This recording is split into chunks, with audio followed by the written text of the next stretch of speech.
നമ്മൾ ആദ്യം എംപ്ലോയ് ചെയ്യുക കുറേ പ്രൊഫഷണൽസിനൊന്നും ആയിരിക്കില്ല. ബിസിനസ് വളർന്നതനുസരിച്ചിട്ട് നമ്മളുമായിട്ട് കമ്മിറ്റഡ് ആയിട്ടുള്ളതും നമുക്ക് അറിയാവുന്ന ആൾക്കാരെയാണ് ആദ്യമായിട്ട് നമ്മൾ എടുക്കുക. ചിലപ്പോൾ ഫ്രണ്ട്സിനെ എടുക്കും, ഫ്രണ്ട്സിൻ്റെ മക്കളെ എടുക്കും, നമ്മുടെ മക്കൾ വലുതായി വരണമെന്നില്ല, അപ്പോഴത്തേക്കും കസിൻസിനെ എടുക്കും.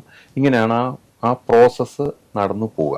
ഈ പ്രോസസ്സ് ഈ ബിസിനസ് ലൈഫ് സൈക്കിളിന്റെ ഒരു സ്റ്റേജിൽ എത്തിക്കഴിയുമ്പോഴത്തേക്കുമെങ്കിലും ഇതിനെപ്പറ്റി കാര്യമായിട്ട് ആലോചിച്ച് നല്ലൊരു ക്ലാരിറ്റി വരുത്തിയില്ല എങ്കിൽ പിന്നെയുള്ള ഗ്രോത്തിൽ എത്തുമ്പോഴാണ് ഈ പ്രശ്നം എന്നുള്ളപ്പോൾ അതിന് ചോദിച്ച ക്വസ്റ്റ്യൻ്റെ ഒരു സാങ്ക്ടിറ്റി അവിടെയാണ് എത്തുന്നത്.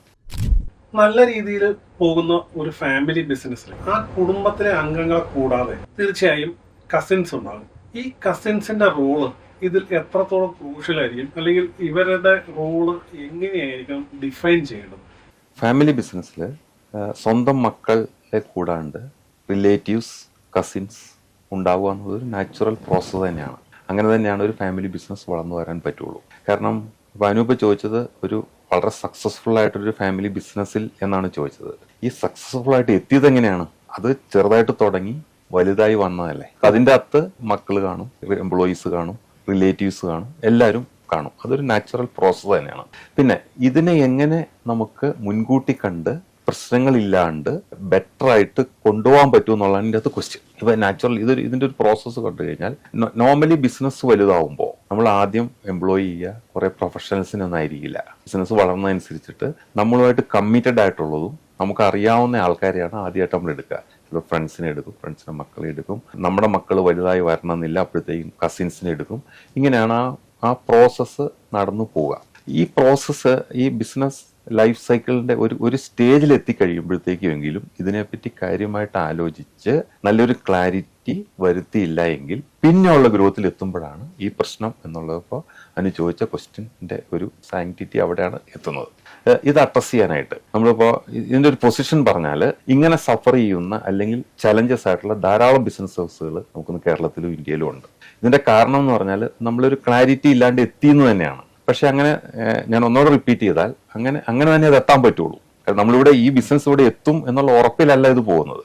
പക്ഷെ ഉറപ്പായി കഴിയുമ്പോഴത്തേക്ക് നമുക്ക് അതിൻ്റെ അകത്ത് ട്രാൻസ്പെറൻസി വെരിറ്റിയും കൊണ്ടുവരണം. ഇനി ഇതിൻ്റെ അകത്ത് പറ്റണം എന്താണെന്ന് വെച്ചാൽ, അതായത് ശരിക്കും നമ്മൾ ഓരോരുത്തരെയും എൻ്റെ ഒരു ഐഡിയൽ സിറ്റുവേഷൻ എന്ന് പറയുന്നത് നമ്മളൊരു ബിസിനസ്സിലേക്ക് ഒരു സ്ഥാപനത്തിലേക്ക് ഓരോരുത്തരെ കൊണ്ടുവരുമ്പോഴും അതിൻ്റെ അകത്തൊരു പർപ്പസ് വേണം. ഈ പർപ്പസ് എന്ന് പറഞ്ഞാൽ എന്താണ് എന്തുകൊണ്ട് ഇയാൾ ഇങ്ങോട്ട് വരുന്നു, എന്ത് ജോലിയാണ് ഇയാൾ ചെയ്യാൻ ഉദ്ദേശിക്കുന്നത്, ഈ ജോലി ചെയ്യാനുള്ള ക്വാളിഫിക്കേഷനും എക്സ്പീരിയൻസും എക്സ്പോഷറും ആറ്റിറ്റ്യൂഡും ഈ വരുന്ന ആൾക്കുണ്ടോ? ഇങ്ങനെ ഒരു ടെസ്റ്റ് ഇല്ലാണ്ടാണ് നമ്മൾ ഈ കസിൻസിനെ അല്ലെങ്കിൽ റിലേറ്റീവ്സിനെ എടുക്കുന്നത്. ഇത് കസിൻസിനെ മാത്രമല്ല, മക്കൾ പോലും അങ്ങനെയാണ് വരുന്നത്. അതൊരു റൈറ്റ് ആയിട്ട് എടുത്തോണ്ട് അങ്ങ് ജോയിൻ ചെയ്യാണ്. ഓക്കെ, ഇതൊക്കെ ഫാമിലി ബിസിനസിന്റെ വരെ എന്നാണ് വാട്സായിട്ട് സിറ്റുവേഷൻസ് ആണ്. പക്ഷെ സക്സസ്ഫുൾ ആയിട്ട് നമുക്ക് സർവൈവ് ചെയ്ത് പോകണമെങ്കിൽ ഇതിനെ അഡ്രസ് ചെയ്തേ പറ്റുള്ളൂ. അപ്പോൾ അതിനുവേണ്ടി എന്ത് ചെയ്യണം? റോൾ ക്ലാരിറ്റി കൊണ്ടുവരിക എന്നുള്ളതാണ് ഇതിൻ്റെ ഇമ്പോർട്ടൻറ്റ്.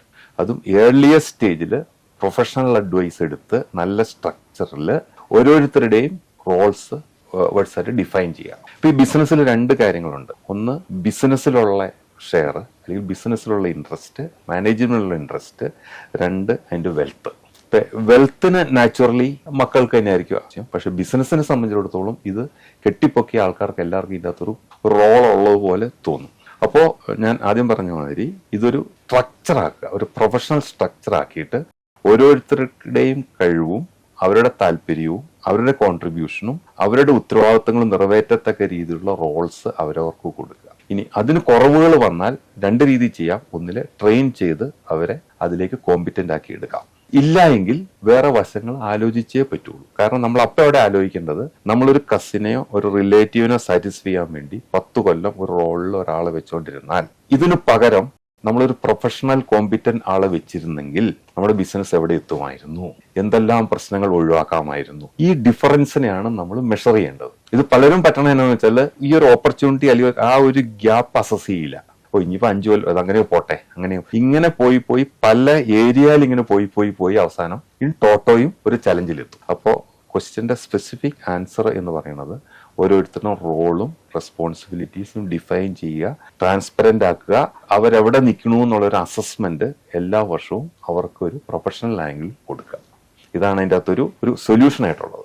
ഈ കസിൻസിന്റെ കടന്നുവരവ് മൂലം പലതരത്തിൽ പ്രശ്നങ്ങൾ ഉണ്ടായ ബിസിനസ് ഗ്രൂപ്പുകളെ സാറ് ഫേസ് ചെയ്തിട്ടുണ്ട്.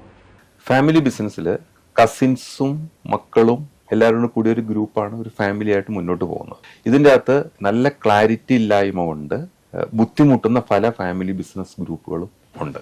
ഇത് പറ്റണം എന്താണെന്ന് ചോദിച്ചാൽ, നമ്മൾ ബിസിനസ് വളർന്നു വരുമ്പോൾ ജോലിക്കാരെ ആവശ്യമുണ്ട് ഇല്ല, രണ്ട് കേസിലും നമ്മൾ കസിൻസിനെ അക്കോമഡേറ്റ് ചെയ്യാൻ ശ്രമിക്കും.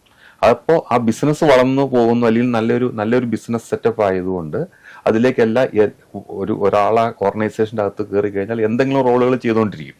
ഓക്കെ, പറ്റണമെന്ന് വെച്ചാൽ അവർ വിചാരിക്കും എൻ്റെ റോൾ ഒരു കീ റോളാണെന്ന്, ഞാനും കൂടെ കൂടിയാണല്ലോ ഇത് ചെയ്യണമെന്നുള്ളത്. ഇങ്ങനെ ബുദ്ധിമുട്ടുന്ന ഫാമിലി ബിസിനസ്സുകൾ ധാരാളമുണ്ട്. ഇത് ബുദ്ധിമുട്ടുന്ന ആരാന്ന് ചോദിച്ചാൽ നാച്ചുറലി ഇതിന്റെ ഓണറുടെ മക്കളാണ് ബുദ്ധിമുട്ടുന്നത്. കാരണം അവിടെ ഒരു വകതിരിവില്ല, ആ രീതിയിലാണ് പോയിക്കൊണ്ടിരിക്കുന്നത്. ഓണറുടെ മക്കള്, പെങ്ങടെ മക്കള്, ചേട്ടന്റെ മക്കള്, അനിയന്റെ മക്കള്, ഭാര്യയുടെ ആങ്ങളയുടെ മക്കള്, ഇങ്ങനെ ഒത്തിരി പേര് അതിൻ്റെ അകത്ത്. ഇത് തെറ്റാന്ന് ഞാൻ ഒരിക്കലും പറയില്ല, പക്ഷെ ഇതിൻ്റെ അകത്ത് റോൾസ് ഡിഫൈൻ ചെയ്യാത്തതുകൊണ്ടുള്ള പ്രശ്നമാണ്. ഒരു പർട്ടിക്കുലർ ബിസിനസ് ഹൗസിൽ, ഞാനിപ്പോൾ എൻ്റെ മനസ്സിൽ എനിക്ക് അറിയാവുന്ന ഒരു ബിസിനസ് ഹൗസിൽ അവര് വളരെ നന്നായിട്ട്, വളരെ വിഷണറിയാണ് അതിന്റെ ഫൗണ്ടർ. അവർക്ക് എല്ലാവരും സഹായിക്കണം എന്നുണ്ട്. അപ്പൊ പുറത്ത് ജോലി ചെയ്യാൻ പോകാൻ താല്പര്യമുള്ള റിലേറ്റീവ്സിനെ പോലും ഇങ്ങോട്ട് വിളിക്കുകയാണ് ചെയ്തത്. അവരുടെ മക്കളും അതിൻ്റെ അകത്ത് ചേർന്നു, റിലേറ്റീവ്സിന്റെ മക്കളും ഉണ്ട്, റിലേറ്റീവ്സ് ഉണ്ട്, അവരുടെ ഒപ്പം പഠിച്ച ആൾക്കാരുണ്ട്. ഇതെല്ലാം കൂടി മൊത്തത്തിൽ ആ ബിസിനസ്സിൽ നമുക്ക് കയറി കഴിഞ്ഞാൽ ഒരു പ്രൊഫഷണലിസം കണ്ടുപിടിക്കാൻ ഭയങ്കര പാടാണ്. ഈ കേസിൽ ഇതിന്റെ ഓണേഴ്സിന്റെ മക്കള് അവർക്ക് എപ്പോഴും കുറച്ചുകൂടെ അലേർട്ടായിരിക്കും ഈ ബിസിനസ്സിനെ പറ്റി. അവർ പുറത്തു പോയി പഠിച്ചിട്ടൊക്കെ വന്ന എക്സ്പീരിയൻസ് ഒന്ന് നോക്കി കഴിഞ്ഞ് ഇവിടെ ഒന്ന് എന്തെങ്കിലും ചെയ്യാൻ നോക്കുമ്പോൾ ഒന്ന് സ്ട്രക്ചർ ആക്കാനോ, ഒരു പ്രൊഫഷണലൈസ് ചെയ്യാനോ, ഒരു ബിസിനസ്, ഒരു നല്ലൊരു വെൽ റൺ ബിസിനസ് മോഡലിലേക്ക് കൊണ്ടുവരാൻ നോക്കുമ്പോൾ മുഴുവൻ സ്റ്റക്കായിട്ടിരിക്കുക. ഞാൻ ഒരു കേസിൽ ഞാനൊരു പ്രൊഡക്ഷന്റെ മീറ്റിങ്ങിന് പോയി. ഞാൻ അവരുമായിട്ട് എൻഗേജ് ചെയ്തുകൊണ്ടിരുന്നു കഴിഞ്ഞപ്പോൾ ഒരു ഫാക്ടറിയിൽ പ്രൊഡക്ഷന്റെ മീറ്റിങ്ങിന് പോയി. അപ്പോൾ ഞാനവിടെ മീറ്റിങ്ങിന് വിളിച്ചു കഴിയുമ്പോൾ എനിക്ക് അതിൻ്റെ അകത്ത് കീ ആൾക്കാർ മാത്രം മതി. പ്രൊഡക്ഷൻ മാനേജർ, അക്കൗണ്ട്സിന്റെ ആള്, പർച്ചേസിന്റെ ആള്, സെയിൽസിന്റെ ആള്, ഇത്രയും കുറച്ച് പേര് മാത്രം മതി. അപ്പോൾ 4-5 പേരെയാണ് ഞാൻ പ്രതീക്ഷിച്ചത്. അവരുടെ കയ്യിൽ നിന്ന് ഒരു ഫസ്റ്റ് ഹാൻഡ് ഇൻഫർമേഷൻ കിട്ടാൻ വേണ്ടിയിട്ടാണ് ഹൗ തിങ്സ് ആർ മൂവിങ് എന്നുള്ളത്, ഫാക്ടറിയൊക്കെ ഒന്ന് വിസിറ്റ് ചെയ്യണമെന്ന് വെച്ചു. അപ്പം ഞാൻ അവിടെ ചെന്ന് കഴിയുമ്പോൾ 30 പേരുണ്ട് അതിൻ്റെ അകത്ത് മീറ്റിങ്ങിന്. എൻ്റെ അഭിപ്രായം അതിൻ്റെ പ്രൊഡക്ഷൻ കപ്പാസിറ്റി വെച്ചിട്ട് 5 പേര് മതി അവിടെ. ഈ 30 പേര് ഓരോരുത്തരെയും പരിചയപ്പെട്ട് വരുമ്പോൾ, ഓരോരുത്തരുടെയും ബാക്ക്ഗ്രൗണ്ടും ഇൻട്രൊഡക്ഷൻ കിട്ടി കഴിയുമ്പോൾ ഇവരെല്ലാം 15-20 വർഷമായിട്ട് അവിടെ വർക്ക് ചെയ്യുന്നുണ്ട്, ഓരോരോ കാര്യങ്ങൾ ചെയ്യുന്നു. അപ്പോൾ ഒരു റോള് തന്നെ പലതായിട്ട്, ഒരാൾ ചെയ്യേണ്ട റോള് തന്നെ പലതായിട്ട് ഡിവൈഡ് ചെയ്തിരിക്കുകയാണ്. അൾട്ടിമേറ്റ്ലി ആ മീറ്റിംഗിൽ നിന്ന് എനിക്ക് ഒരു ക്ലൂവും കിട്ടില്ല. കാരണം നമുക്ക് ആരോട് സംസാരിക്കാൻ പറ്റും? അതിൻ്റെ അത് പ്രൊഫഷണൽ മാനേജേഴ്സ് ഉണ്ട്, അവർക്ക് സംസാരിക്കാൻ പറ്റുന്നില്ല, മറ്റവർ പറയുന്നതിൽ വലിയ സെൻസിബിൾ അല്ല, ബട്ട് കാര്യങ്ങൾ എങ്ങനെയൊക്കെയോ മുന്നോട്ട് പോകുന്നുണ്ട്. ഇങ്ങനെ സ്റ്റക്കായിട്ട് നിൽക്കുന്ന ഫാമിലി ബിസിനസ്സുകൾ ധാരാളം ഉണ്ട്. ഇത്തരത്തില് ഈ ഫാമിലി ബിസിനസ്സിൽ കസിൻസിന്റെ റൂളും മൂലം പ്രതിസന്ധികളോ പ്രശ്നങ്ങളോ ഒക്കെ നേരിടുന്ന സാഹചര്യങ്ങൾ വരുമ്പോൾ അതിനെ എങ്ങനെയാണ് ഒന്ന് സോർട്ട് ഔട്ട് ചെയ്യുന്നത്? ഫാമിലി ബിസിനസ്സിൽ മൾട്ടിപ്പിൾ ഫാമിലീസ് അല്ലെങ്കിൽ മൾട്ടിപ്പിൾ കസിൻസ് ടോപ്പ് മാനേജ്മെന്റിലും അല്ലെങ്കിൽ ത്രൂ ഔട്ട് ദ മാനേജ്മെന്റിലും ഉള്ള ഫാമിലി ബിസിനസ്സുകളെ സംബന്ധിച്ചിടത്തോളം ഈ രീതിയിൽ അത് അധികം നാൾക്ക് നമുക്ക് ഹഡിൽ ഫ്രീ ആയിട്ട് മുന്നോട്ട് പോകാൻ പറ്റില്ല. കാരണം അത് സ്റ്റക്ക് ആയിക്കൊണ്ടിരിക്കും. കാരണം ഇതിൽ ഓരോരുത്തർ ഒരേ കാലം കഴിയും തോറും ഫാമിലി ആഡ് ചെയ്തുകൊണ്ടിരിക്കുകയാണ്. ഇതിനെ അഡ്രസ്സ് ചെയ്തേ പറ്റുള്ളൂ. ഇപ്പൊ ഇതിന്റെ അഡ്രസ്സ് ചെയ്യാനുള്ള ഒരു വേ ഫോർവേഡ് എന്ന് പറഞ്ഞാൽ, ഫസ്റ്റ് ഓഫ് ഓൾ ഇപ്പോഴത്തെ സിറ്റുവേഷൻ എന്താണെന്നൊന്നും മനസ്സിലാക്കണം. ഇതിന്റെ അകത്ത് പ്രൊഡക്ടിവിറ്റി, ഉത്തരവാദിത്തങ്ങൾ, ഒരു കാര്യം ഒന്നിൽ കൂടുതൽ ആൾക്കാർ ചെയ്യുന്നുണ്ടോ എന്നുള്ളത് മനസ്സിലാക്കണം. അതായത് ഇത് ചെയ്യുന്നത് ഇവിടെ ഒരു പ്രോബ്ലം ഉണ്ടോ എന്ന് അറിയാൻ വേണ്ടിയിട്ടാണ് ഒരു സ്റ്റേജ്. സെക്കൻഡ് സ്റ്റേജ്, നമ്മൾ ഇൻഡസ്ട്രി മൊത്തം നോക്കിയിട്ട് നമ്മൾ ഈ ഇൻഡസ്ട്രിയിൽ നമുക്ക് ഇതിന് ഫിറ്റ് ഇൻ ചെയ്യുന്ന രീതിയിലുള്ള management system, structure, organisation setup ആണ് അവിടെ ഉള്ളതെന്ന്. ഓക്കെ, എന്നിട്ട് ഇത് തമ്മിലുള്ള ഡിഫറൻസ് എന്തുണ്ടോ, അതായത് ഈ റോൾ ക്ലാരിറ്റീസും സ്ട്രക്ചറും എടുത്ത് റെസ്പോൺസിബിലിറ്റി ഫിക്സ് ചെയ്ത് മുന്നോട്ട് കൊണ്ടുപോകാനുള്ള ആ ഗ്യാപ്പ് എന്തുണ്ടോ ആ ഗ്യാപ്പ് നമ്മൾ അഡ്രസ് ചെയ്തേ പറ്റുള്ളൂ.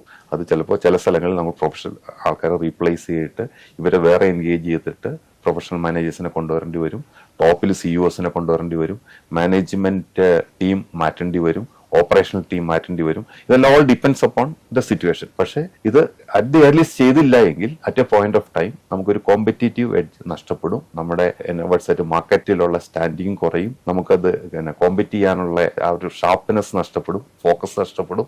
അങ്ങനെയാണ് പല ബിസിനസ്സുകളും നമുക്ക് ചേഞ്ച് വരുത്താൻ പറ്റാൻ ബുദ്ധിമുട്ടുള്ള സ്ഥലത്ത് ചെന്നിട്ട് അത് റിയലൈസ് ചെയ്തിട്ട് കാര്യമില്ല. അതിന് മുമ്പ് തന്നെ റിയലൈസ് ചെയ്തത് പ്രൊആക്റ്റീവായിട്ട് സ്റ്റെപ്സ് ചെയ്താൽ ഇതിൽ നിന്ന് മാറ്റിയെടുക്കാൻ പറ്റും എന്നുള്ളതാണ് ഇതിൻ്റെ അകത്തൊരു സൊല്യൂഷൻ ആയിട്ടുള്ളത്.